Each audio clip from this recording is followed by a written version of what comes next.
Olá chicos, que tal? Espero que vocês estejam bem. Estamos aqui para mais uma aula de língua espanhola, aí para a primeira série do ensino médio. Venham comigo. Quais os objetivos? Primeiro, identificar e analisar informações explícitas e implícitas no texto. Outro, identificar o gênero história em quadrinhos e suas características. Compreender o uso da linguagem verbal e não verbal na história em quadrinhos. Elaborar uma HQ, uma história em quadrinhos, de acordo com os elementos de produção deste gênero. Vamos pensar um pouquinho, vamos refletir aí. Podemos nos comunicar-nos sem hablar? Podemos nos comunicar sem falar? Será? O que te parece? Por exemplo, que o meu colega, o Val, ele está se comunicando, sim, sem falar, apenas por sinais. Né, Val? Tudo bem? Viu? O que ele utiliza? A língua brasileira de sinais, Como nos comunicamos sem palavras? Primeiro, por sinais. Tocando-se, se tocando. Mirando-se a los ojos, olhando nos olhos, às vezes a gente se comunica. Provavelmente o pai, às vezes aí, não precisa nem falar, só pelo olhar, você já reconhece aí a mensagem que o pai está passando para vocês, não é verdade? E por dibujos também. O que seriam dibujos? Desenhos. Às vezes pelos próprios desenhos, as imagens, ali as características, nos dão mensagens, ¿Es posible comprender las expresiones de la imagen acá? Por quê? Vocês observam aí nos quadrinhos que estão à direita desse slide, várias expressões que o personagem Calvin, lembra do Calvin, das tirinhas, das histórias em quadrinhos? Olha as expressões que ele está fazendo ali. Solo por las expresiones faciales, ou seja, expressões faciais, e corporais, de la imagen, observada podemos reconocer las emociones y sensaciones del chico, ou seja, sensações, emoções representadas ali pelo personagem. Isso se dá porque las imágenes pueden reflejar mensajes sin la necesidad de palavras. Ou às vezes, por uma breve expressão aqui, qual que seria a minha expressão? O professor está bravo, o professor está emburrado, bom dia, pessoal, como que vocês estão? Olha a expressão do professor, já está um pouco mais alegre. Então, às vezes, só a expressão facial, corporal, já diz muito, sobre o que quer retratar, representar. Vamos analisar. Lê la historieta y contexta. ¿Qué mensaje Mafalda quiere transmitir en la historieta leída? Observem aqui que essa tirinha não tem linguagem verbal, não tem fala nenhuma. E tão somente representação de imagens. Agora vocês vão ter que pensar um pouquinho, analisar, ler quadrinho por quadrinho aqui, e chegar à conclusão. Vamos lá, vou dar um tempo.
Venham comigo. Ó, qual que seria a possível resposta aqui, ó? Mensaje de Mafalda em la historieta es que, ó, olha a mensagem dela. O mundo está enfermo e, consequentemente, está enfermando a todos os seres. Ou seja, o mundo está enfermo e essa enfermidade está atingindo a todos os seres humanos que habitam aí o planeta Terra. Você conseguiu chegar a essa reflexão? Ó, olha aqui a próxima atividade. Leia a historieta e contesta. Se a história não tiene palavras, é a mesma historinha, tá? Se a história não tem palavras, aqui não tem expressões, né? Como percebemos o mensagem transmitido por ele? Como que a gente consegue perceber essa mensagem? Tá? Justamente fazendo inferência à interpretação feita pela atividade anterior. Vou dar um tempo para você chegar aqui às conclusões, a refletir um pouquinho aí e voltamos na sequência.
Então, pessoal, qual é a lógica aqui? Ó, a lógica é justamente a gente perceber toda a representação gráfica, não verbal, os componentes aqui, ó, dessa tirinha, a garotinha, a Mafalda, né? A mesa, o globo terrestre, um objeto importante, ó, a flor que ela traz no vaso. Se vocês observarem lá no primeiro, segundo, terceiro, quarto quadrinho, o que acontece com a flor? Ela murcha.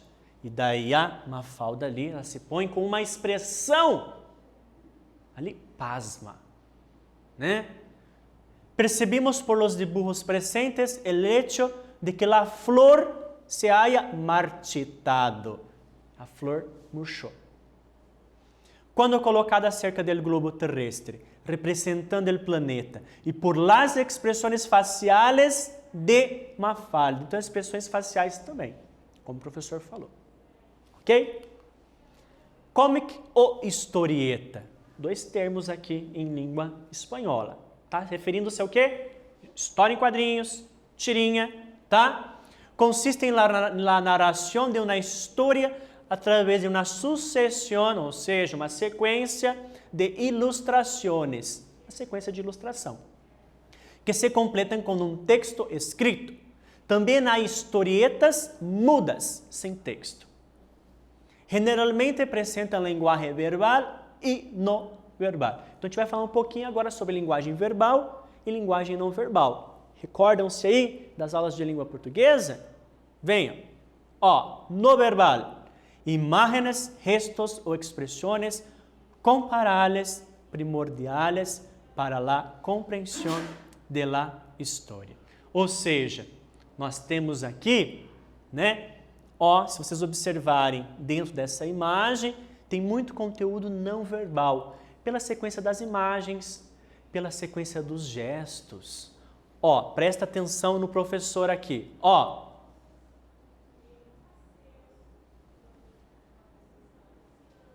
viram? Me comuniquei, ó, com o Val, beleza?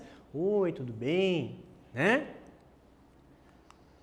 Linguagem verbal en el cómic ou la historieta, ou seja, a linguagem verbal. O que é linguagem verbal? Composta aí por palavras, expressões, frases.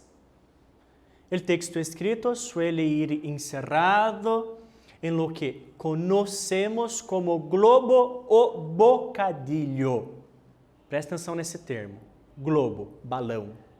Bocadilho, refere-se a sinônimo. Então, em língua espanhola, aquele balãozinho que a gente conhece nas historinhas, globo ou bocadilho. Sirve para integrar en la vinheta el discurso o pensamento de los personagens. O discurso dos personagens ou o pensamento deles, né?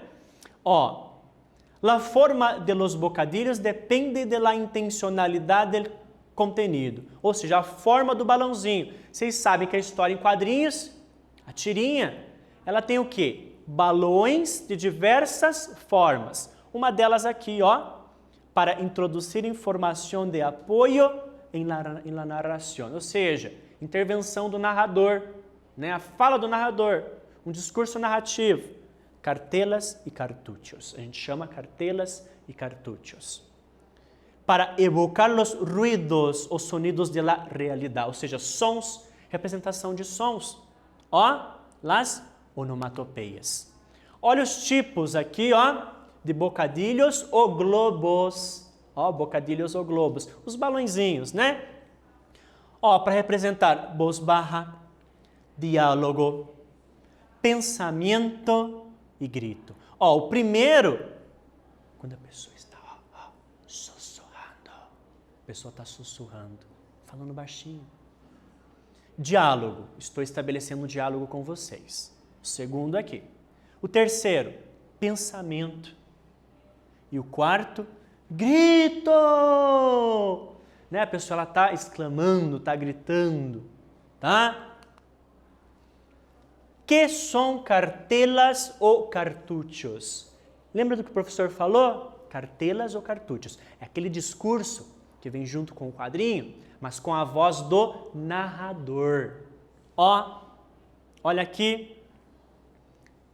E aquela tarde, no primeiro quadrinho. Ó, no segundo quadrinho. E de repente. Então, marca aqui o quê? Ó, a voz do narrador. Tá? Que são as onomatopeias? Onomatopeias, se recordaram aí? Língua portuguesa. Ah, professor, me lembrei das historinhas de língua portuguesa. Olha aqui. La onomatopeia é a palavra que imita o sonido, imita o som, né? De la cosa, de alguma coisa. La maioria são heredadas do inglês. Suelen ir representadas em uma tipografia distinta segundo o ruído que emitem. Muitas delas estão associadas a figuras cinéticas, metafóricas, visuais. Ou seja, eu quero fazer a representação de uma explosão. Tem uma onomatopeia justamente para representar, né? Aquele bum. Ah, eu quero fazer a representação do som de um telefone, aquele trim. Né? Tem lá onomatopeia para representar esse som. Existem onomatopeias de diferentes tipos aqui para representar sons nas histórias em quadrinhos, para dar essa interação. Olha os exemplos aqui. Sniff, glop, boing, crash, splash. Então, algumas aqui estão realmente associadas aí à língua portuguesa. né? Em sua grande maioria, uma linguagem universal. Como o texto já apontou anteriormente, muitas delas são oriundas da língua inglesa. Ó, sniff, olfatear ou suspirar. Então, as pessoas estão suspirando, né? Glup, a pessoa está tragando. Botar, crash para romper, splash para salpicar, tá? Ó, atividade. Vocês vão ler, tá? La historieta de Gaturro e, contesta. Que quer dizer Gaturro em la última vinheta? O que ele quer dizer aqui no último quadrinho com, né, essa afirmação que ele faz? Ó. Todas essas raras costumbres em vías estão, né, em vías de extinção. Tá? Socializa a resposta com tus companheiros. Vamos lá?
Vamos lá? Ó, se vocês observarem aqui, são ações, né? Comer frutas e verduras, mastigar despacio, pausado, ou seja, mastigar pausadamente, dormir la siesta, ou seja, descansar, tirar um cochilo ali, né? Entre outros, ó, estar toda uma reunião sem chequear esse celular, ou seja, né? Reuniões familiares com amigos ali, mas sem ficar ali pegando o celular, o objeto, né? Que chato. Tá, o que isso acontece? Ó, quando ele fala todas estas raras costumbres em vias de extinção, ele quer dizer o quê? Que não são mais praticadas ou deixaram de ser praticadas. Pois as pessoas já não comem bem, as pessoas já não estão comendo bem como comiam antigamente. Não dormem bem, não estão dormindo adequadamente. Estão conectadas o tempo todo, incluso em la hora da comida. Ou seja, inclusive na hora do almoço, na hora do jantar, no café da manhã, estão conectadas com o celular. Não existe mais aquela interação. Então, alguns costumes estão sendo deixados de lado. Tome cuidado, isso não é bom. Espero que vocês aí de casa tenham bons costumes. Se não tem, gente, vamos ter que repensar aí, tá? Um pouquinho. Próxima atividade, dentro dessa mesma tirinha aqui, ó, encontrem aqui, ó, primeira, segunda, terceira, terceiro quadrinho, terceira vinheta, quando ele fala dormir la siesta. O que significa, será esse termo, essa expressão? Vou dar um tempinho para você pensar e retornamos na sequência.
Vamos lá?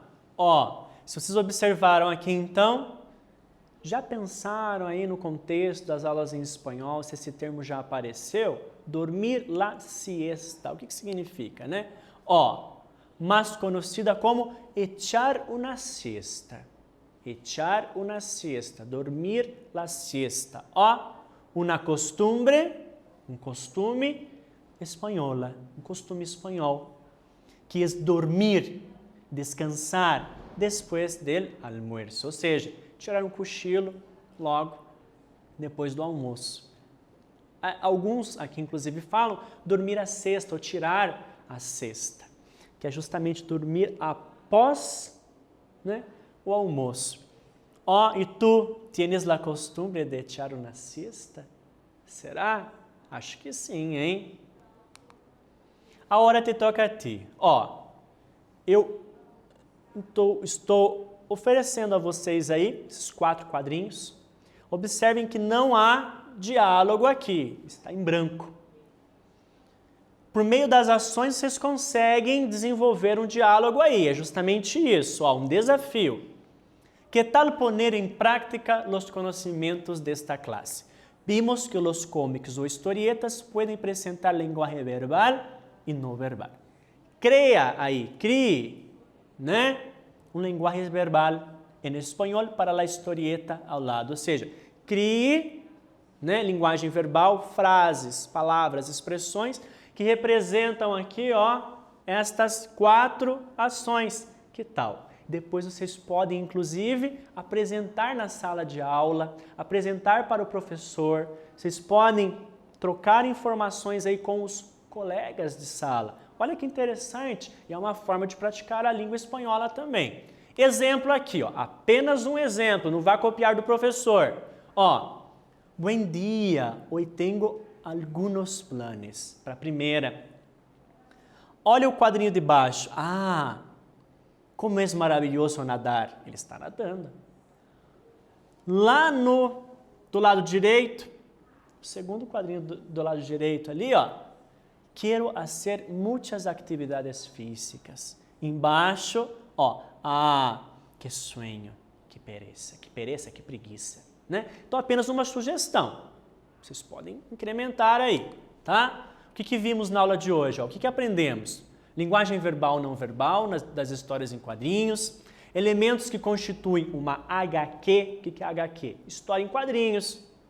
Tais como diálogos, pensamentos dos personagens e emprego de onomatopeias, tá? Que são os sons aí representados por meio de palavras nas histórias em quadrinhos.